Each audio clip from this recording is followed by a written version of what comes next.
Friends, మనం న్యూస్లో చూస్తూ ఉన్నాం, బలూచిస్తాన్ కూడా పాకిస్తాన్ మీద అటాక్ చేస్తుందని.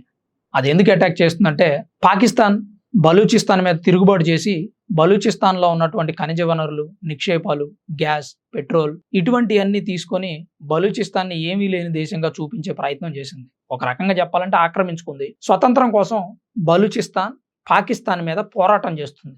సరైన ధైర్యం లేక, సహకరించేవాళ్ళు లేక కామ్గా ఉంది.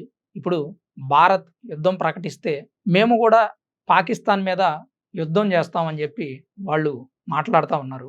మొదట పాకిస్తాన్ భారత్ మీద యుద్ధం చేయాలంటే బలూచిస్తాన్తో యుద్ధం చేయాలని వాళ్ళు చెప్తా ఉన్నారు. ఈ పాకిస్తాన్ సైన్యం భారత్ మీద యుద్ధం చేయడానికి బలూచిస్తాన్ మీదుగా వస్తుంటే, బలూచిస్తాన్ ప్రజలు, కొంతమంది వీరులు ఉంటారు కదా, స్వతంత్రం కోసం పోరాటం చేసేవాళ్ళు, వాళ్ళు పాకిస్తాన్ ఆర్మీని తరిమి కొడతా ఉన్నారు. 90 మందిని ప్యాంట్లు విప్పి మోకాళ్ళ మీద కూర్చోబెట్టి. సో వాళ్ళు ఎంత రగిలిపోయి ఉంటారు.